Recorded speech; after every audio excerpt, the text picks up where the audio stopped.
Hello guys, আজকে হচ্ছে good ফ্রাইডের দিন, 18th এপ্রিল। তো আজকে ছিল আমার বাইকের সেকেন্ড সার্ভিস ডেট। তো প্রচুর নোংরা হয়েছিল এবং তার জন্য আমি প্রায় 15 দিন আগে থেকে বুকিং করে রেখেছিলাম আজকের ডেটের জন্য। এবং আজকের ডেটে আমাকে 10টার সময় টাইমিং দিয়েছিল যাতে কিনা বাইক নিয়ে চলে যেতে পারি। তো তাই জন্য আমি বাড়ি থেকে বেরিয়ে গেলাম। বেরিয়ে গিয়ে আমি যাচ্ছিলাম রয়্যাল এনফিল্ড শোরুমে আমার বাইকের সার্ভিস করানোর জন্য।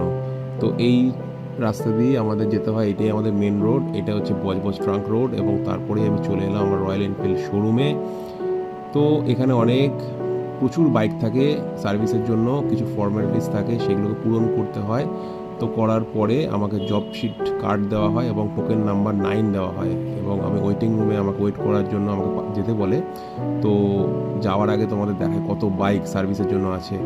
তো তারপরে ওয়েটিং রুমে গেলাম। আমি ওয়েটিং রুমে গিয়ে আমি আগেরবারও এসে এই সিটে বসেছিলাম, কারণ এই সিটটা হচ্ছে খুবই প্রিয় সিট আমার। কারণ এখান থেকে সমস্ত কিছু দেখা যায়, আমার বাইক যে সার্ভিস হচ্ছে সেটাও আমি দেখতে পাবো। এবং ওই দেখো আমার বাইক কিন্তু সার্ভিস হতে স্টার্ট হয়ে গেছে। আর এইটা হচ্ছে ফাইনাল লুক আমার বাইক সার্ভিস করার পরে। কিন্তু সিটটা আমার চেঞ্জ করার ছিল, সিটটা আমি চেঞ্জ করিয়েছিলাম। Thank you so much.